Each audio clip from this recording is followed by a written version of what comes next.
Assalamualaikum warahmatullahi wabarakatuh. Selamat sore rekan-rekan sekalian.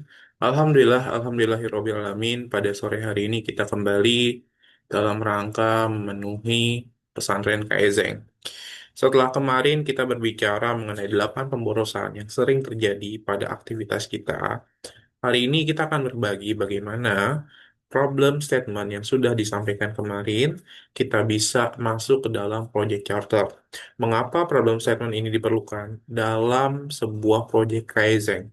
Tapi sebelum itu, izinkan saya untuk bisa menguraikannya terlebih dahulu, bagaimana kita menyusun problem statement yang baik dan mengapa problem statement diperlukan dalam sebuah project Kaizen.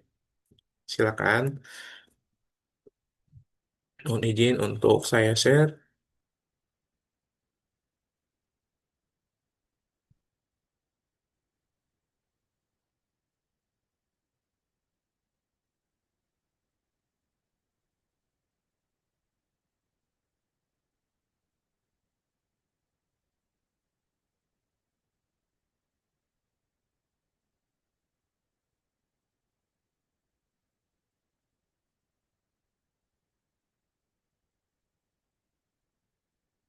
Ya, kemarin kita sudah memulai dengan bagaimana kita memahami Kaizen, bagaimana Islam menyampaikan bahwa mukmin yang baik, mukmin yang di Muslim yang baik adalah Muslim yang melakukan kebaikan. Seperti di surat Al-Baqarah yang menyampaikan bahwa Allah itu mencintai orang-orang yang muhsinin. Muhsinin itu adalah berlaku baik atau memberikan kebaikan. Begitu juga dalam Kaizeng. Dan satu hal lagi yang harus diingat di sini adalah tidak ada pertumbuhan dalam zona nyaman. Dengan kata lain, untuk kita bisa keluar dari zona nyaman, berarti ada pemborosan yang harus kita selesaikan dan harus kita hilangkan dalam aktivitas kita. Kemarin kita juga bahas mengenai beberapa tools atau metode yang dapat digunakan dalam Kaizen, mulai dari customer orientation sampai dengan new product development. Dalam setiap tahapannya tentunya berbeda, dan kalau ada pertanyaan, Mas Adit yang bagus yang mana? Yang bagus adalah yang sesuai dengan kebutuhan dari excellent people. Hari ini kita akan bahas mengenai beberapa area yang ada yang dapat dilakukan atau metode yang dapat digunakan dalam Kaizen. Are you ready? Ya, selamat bergabung, Mbak Dea. Terima kasih sudah bergabung. Halo Pak Adit. Iya, selamat bergabung, Mbak Dea. Oke, Mbak Dea gimana di Bandung? Semuanya hujan atau cerah-cerah saja hari ini? Hari ini seharian hujan sih dari sahur tadi sampai tadi agak mendung gitu gloomy. Oh, iya, siap. Terima kasih, Mbak Dea, Dan sudah hadir pada sore hari ini. iya, Iya, jadi Mbak Dea kemarin sudah menyampaikan ya problem statement-nya. iya kemarin sudah saya. Iya, jadi problem statement yang kemarin Mbak Dea sampaikan itu fungsinya nanti hari ini kita akan coba bahas mengapa problem statement itu penting dalam sebuah project Kaizen. Dan Kaizen sendiri sebenarnya saat ini bukan hanya dikenal di manufaktur, tapi Kaizen ini juga sudah banyak dikenal di dunia service. Kalau Mbak Dea punya nomor rekening BCA? Punya. Nah, di bank BCA itu mereka sudah menggunakan Kaizen. Itulah sebabnya BCA itu beda dari bank yang lain, lebih cepat, lebih mudah. Jadi tujuan dari Kaizen adalah mempermudah setiap prosesnya. Oke, kita lanjut. Hari ini adalah bagaimana kita membahas Kaizen ini dengan beberapa metode. Tapi yang akan kita fokuskan adalah di metode atau di framework PDCA. Untuk framework PDCA sendiri, sebelum kita masuk, inilah pentingnya kemarin kita sudah menguraikan problem statement. Jadi problem statement itu diperlukan untuk benar-benar memahami sebuah masalah. Karena seringkali kita membahas perbaikan, tapi kita sendiri tidak memahami apa yang menjadi masalahnya. Sehingga apa yang kita lakukan, apa yang kita langsung action, terkadang tidak align dengan kebutuhan dari organisasi. Kemarin sudah disampaikan ada what, when, scope, impact. Scope ini sama dengan where kemarin. Jadi yang disampaikan oleh Mbak Dea, yang disampaikan oleh rekan-rekan yang lain, ini adalah menyangkut problem statement di dalam sebuah project charter.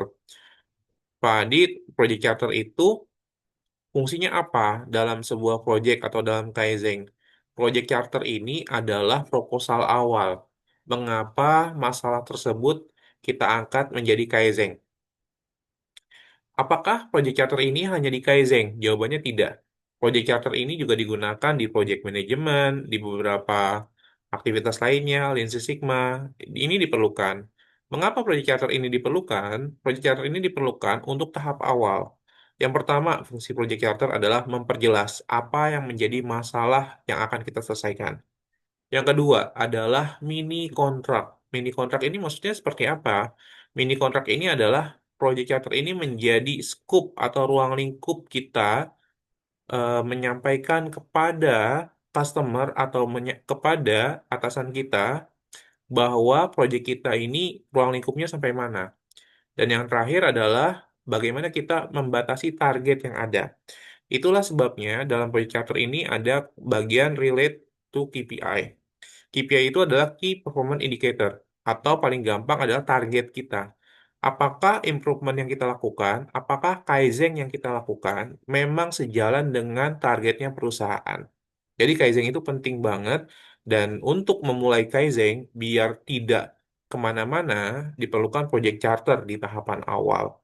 Adapun poin-poin dalam project charter adalah mulai dari problem statement. Problem statement yang sudah disampaikan kemarin adalah menjadi tahapan awal, bagaimana kita memahami dahulu masalah yang terjadi. Yang berikutnya adalah project title atau judul project. Judul project ini adalah judul terhadap perbaikan yang akan kita lakukan. Yang ketiga adalah goal statement. Pak Adit, bedanya apa sih problem statement dengan goal statement? Kalau problem statement, kita memperjelas apa yang menjadi masalah. Kalau problem statement, kita memperjelas apa yang menjadi ruang lingkup kita. Tapi kalau goal statement adalah memperjelas targetnya seperti apa. Harus ada unsur SMART. SMART di sini adalah singkatan dari spesifik. Targetnya harus spesifik. Yang kedua adalah measure, terukur. Terukur di sini adalah bagaimana kita berbicara mengenai ada alat ukur, ada pengukuran yang memang kuantitatif. Jadi bukan lagi baik, bagus, atau misalkan kemarin problem statement Mbak Dea adalah aktivitas ya, aktivitas saat mobilisasi misalkan. Nah, measure-nya jelas, jangan hanya lama, cepat, lambat, enggak. Tapi harus jelas berapa menit, berapa jam yang diperlukan untuk proses tersebut. Jadi measure, terukur. Yang berikutnya adalah achieve. Achieve ini adalah lebih ke arah bagaimana mampu dicapai oleh kita atau tidak. Achieve di sini mengukur kemampuan kita seperti apa, batasan kita seperti apa. Terkadang target yang terlalu besar ini akan membuat diri kita itu merasa seperti sesuatu angan-angan dan sulit untuk bisa dicapai. Nah, achieve ini adalah mengukur antara kemampuan kita dengan target yang akan ditentukan. Yang berikutnya adalah R, yaitu relevan. Relevan dengan job desk kita. Relevan dengan aktivitas kita. Sehingga relevan di sini lebih ke arah bagaimana kita menentukan atau sejalan dengan aktivitas sehari-hari kita. Jadi nggak mungkin nih, kalau misalkan seorang driver punya target meningkatkan penjualan, nggak mungkin. Karena apa? Dia nggak relevan targetnya. Sehingga relevansi di sini benar-benar dijaga bagaimana job desk kita dengan target kita itu sejalan. Dan yang terakhir adalah time. Orang Indonesia salah satu tantangannya adalah sementara jadi sementahun. Itulah sebabnya dalam project charter diperlukan batas waktu. Berapa lama project charter kita? Berapa lama waktu yang diperlukan dalam meraih target seperti itu? Nah, ini adalah bagaimana kita menentukan goal statement. Yang berikutnya adalah project scope. Project scope adalah ruang lingkup. Ruang lingkup di sini bisa di copy paste dari problem statement yang di atas, yaitu di mana letak tantangannya, di mana letak masalahnya. Ini adalah project scope. Kalau project timeline, ini tergantung dari metode yang kita miliki. Kita mau pakai Lean Six Sigma, berarti kita pakai DMIC. Kalau kita mau pakai PDCA, berarti kita pakai Plan, Do, Check, Action. Nah, di sini proyek timeline ini disesuaikan. Berapa lama sih sebuah proyek ini akan dijalankan? Berapa lama sih proyek ini akan dieksekusi? Nah, ini nanti kaitannya ke dalam goal statement. Jadi antara goal statement dengan project timeline itu harus sejalan. Kemudian breakthrough idea. Breakthrough idea gini. Ini sebenarnya sesuatu yang harus dihindari dari awal kalau kita bicara masalah. Terkadang breakthrough idea ini juga jadi jebakan. Bagaimana kita mengarahkan kepada ide tersebut. Padahal breakthrough idea ini adalah quick ide atau bagian ide yang akan diusulkan dalam menyelesaikan masalah tersebut. Pertanyaannya adalah, apakah breakthrough idea ini harus direalisasi? Jawabannya adalah dilihat dulu dari akar masalahnya. Tapi ini adalah ide yang muncul di awal sebuah proyek. Ini bisa disampaikan. Berikutnya adalah relation to KPI. Relation to KPI ini adalah bagaimana kita melihat antara target project kita dengan KPI atau target perusahaan itu sejalan. Jangan sampai gini, targetnya kita misalkan Mbak Dea dari Bandung ke Jogja. Targetnya ke Jogja nih, tapi improvement atau tahapan-tahapan perjalanannya Mbak Dea nggak ke Jogja. Tahapan-tahapan Mbak Dea itu malah ke Cirebon misalkan. Nah kan beda ya. Nah, dengan kata lain, ketika kita bicara seperti itu, berarti apa? Proyek kita tidak berdampak terhadap kecepatan kita mencapai target perusahaan. Nah, di sini benar-benar dijaga dalam proyek charter, dijaga bagaimana kita memastikan proyek kita sejalan dengan targetnya perusahaan. Nah, untuk proyek tim, ini adalah bagian-bagian project team yang bisa dilakukan. Dan yang terakhir adalah bottleneck. Bottleneck ini apa sih hambatannya? Apa sih tantangannya? Apa sih yang menjadi hambatan kita dalam meraih hasil terbaik tersebut? Nah, itu dituliskan. Pak Adit belum kepikiran, ya nanti.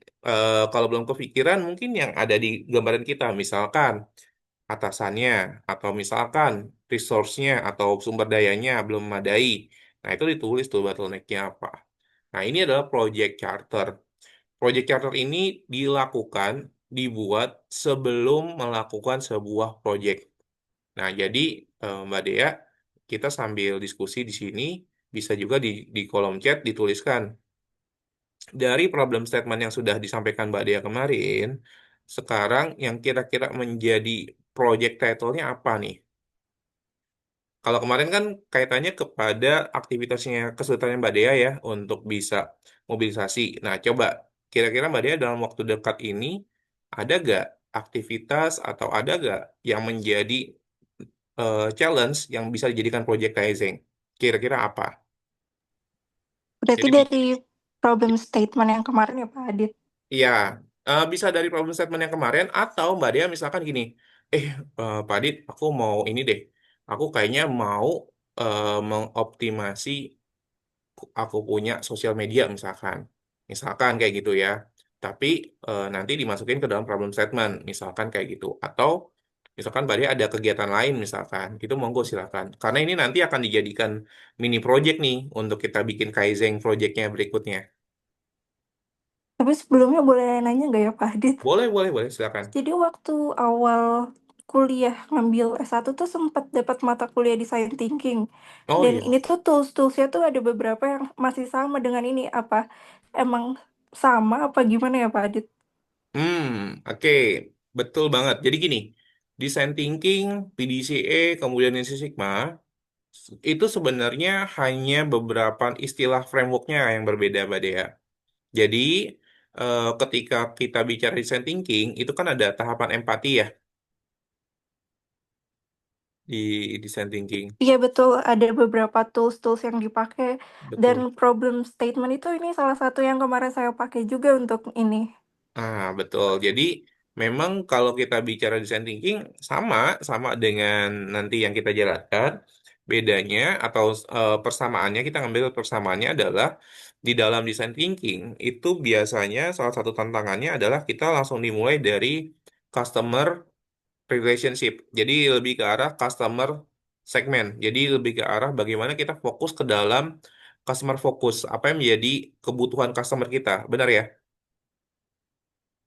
Iya betul, jadi needs-nya dari customer kita tuh apa Betul, dan betul. wants-nya apa. Betul. Nah, ini yang dituliskan dalam problem statement-nya. Itu aja sih sebenarnya. Terima kasih Pak Adit. Sama-sama, sama-sama. Jadi, Insight baru jadi bang. mau pakai yang kemarin ya? Silakan, Mbak Dea. Boleh. Kita coba. Ini saya ini di kolom chat aja ya. Boleh, boleh di kolom chat ya. Berarti problem statement yang ini kan, yang framework yang ini kan ya Pak. Iya, what, when, scope itu where kemarin, terus impact.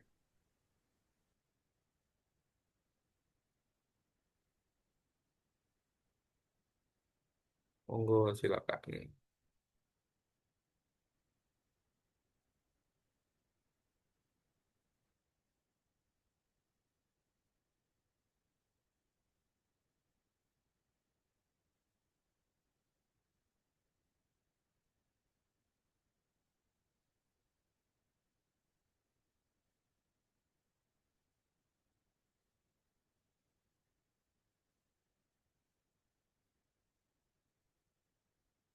Kalau ada yang mau ditanyakan, silakan ya.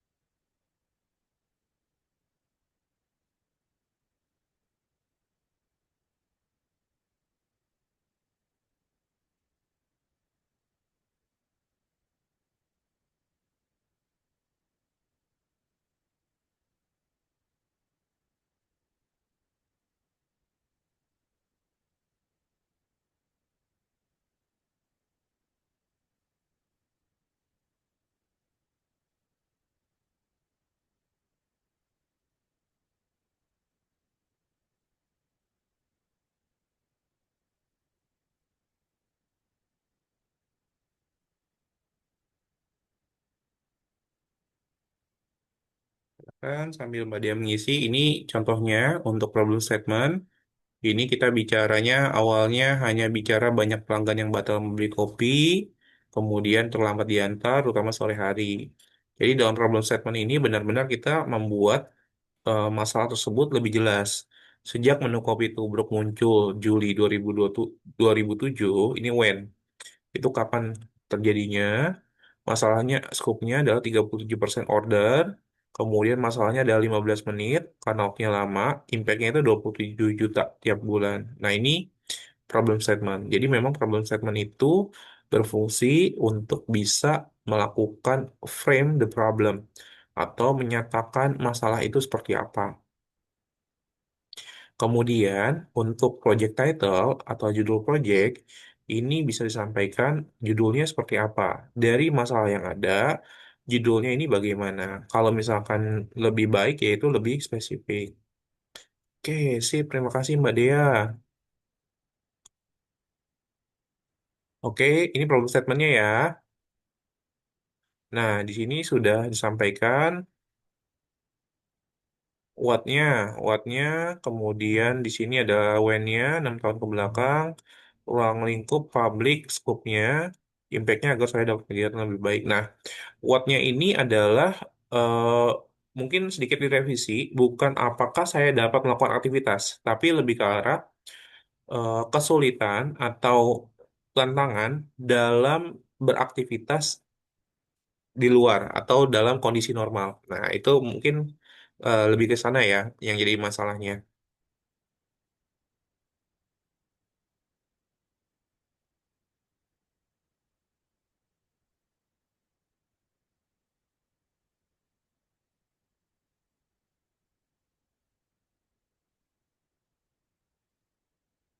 Oke. Kemudian judulnya silakan Mbak Dea. Kira-kira judulnya apa nih? Bagaimana Mbak Dea bisa aktivitas seperti biasanya atau lebih mudah dalam beraktivitas? Nah, sambil nanti Mbak Dea melakukan ini apa masuk ke dalam project chapter-nya, ini nanti kita berikan tugas saja. Nanti hari ini kita bicara mengenai mengenal yang namanya salah satu tools Kaizen, yaitu PDCA, yang biasa digunakan dalam quality circle dan juga small group activity.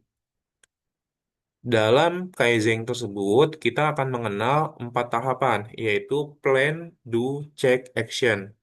Plan do check action ini dibagi menjadi 8 langkah real atau 8 langkah detail di dalam aktivitasnya. Plan dibagi 4. Yang pertama adalah menentukan tema masalahnya. Yang kedua adalah menetapkan baseline dan targetnya. Yang ketiga adalah mencari sebab akar masalahnya. Yang keempat adalah menentukan rencana perbaikan. Jadi itu tahapan plan. Kalau tadi Mbak Dea punya problem statementnya adalah bagaimana beraktivitas seperti biasanya atau mobilitas Mbak Dea, berarti tentukan nih apa sih yang menjadi masalah aktivitas Mbak Dea. Nah, itu di tahapan satu. Tahapan dua adalah saat ini berapa lama yang dibutuhkan Mbak Dea untuk aktivitas tersebut. Nah, aktivitasnya juga harus detail nih, spesifik. Aktivitasnya apa? Misalkan, contoh berpindah dari apa? Dari kursi roda ke mobil misalkan, atau kebalikannya dari mobil pindah ke kursi roda misalkan. Nah, itu harus tahu dulu nih waktunya berapa lama.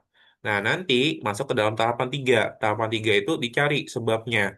Apa sih yang jadi akar masalah? Oh, ternyata Pak Adit ternyata ketinggian mobil sama ketinggian kursi roda itu gapnya cukup tinggi nih.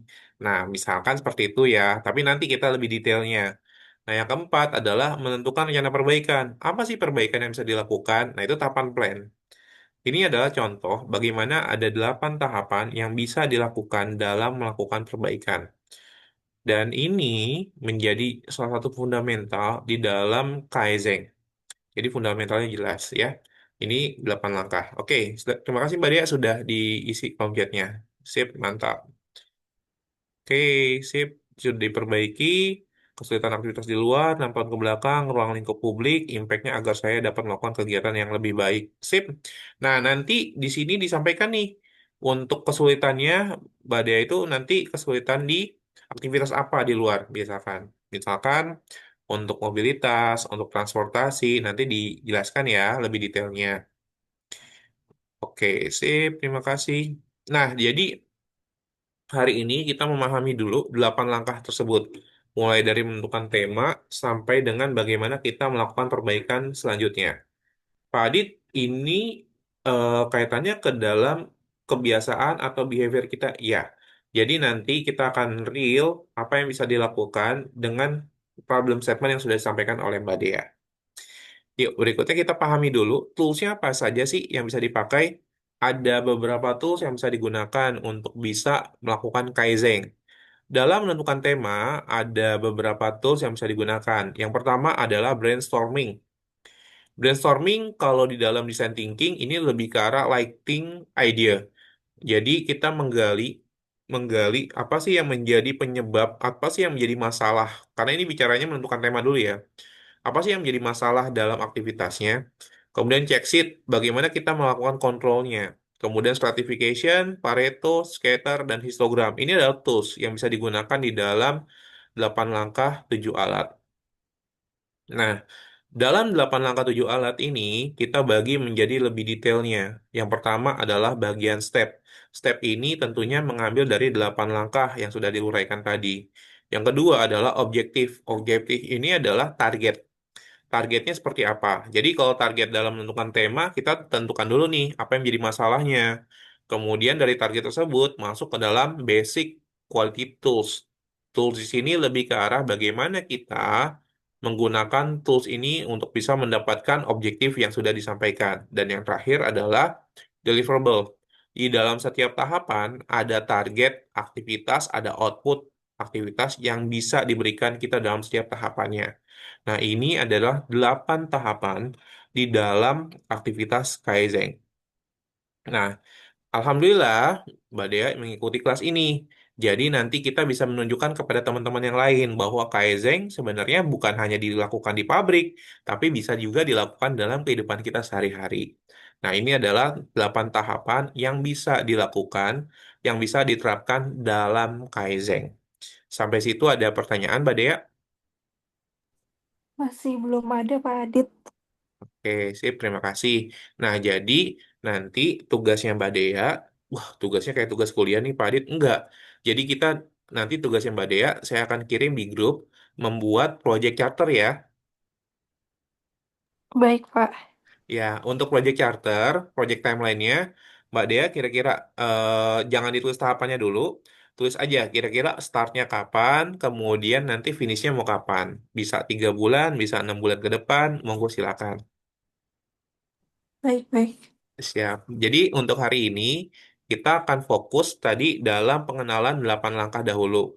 Nanti untuk materinya Pak Adit kirim. Yang kedua, nanti tools project charternya Pak Adit taruh di grup ya. Oke. Sip. Mungkin itu saja untuk hari ini. Pelan-pelan, tapi insya Allah kita akan mengenal lebih banyak mengenai Kaizen. Sebagai penutup, Kaizen ini bukanlah hanya sekedar materi atau teori, tapi Kaizen ini adalah membangun kebiasaan. Nah, terbukti dalam Kaizen ini bukan hanya berbicara di manufaktur atau industri, tapi Kaizen ini bisa dilakukan dalam kehidupan kita sehari-hari. Mungkin itu saja untuk hari ini. Semoga bermanfaat dan terima kasih sekali lagi atas waktunya. Semoga kita di bulan Ramadan ini dilancarkan dalam setiap ibadah dan bisa meraih keberkahan dalam setiap aktivitas. Sekian terima kasih. Wassalamualaikum warahmatullahi wabarakatuh. Waalaikumsalam. Terima kasih banyak ya Pak Adit. Sama-sama, Mbak Dea.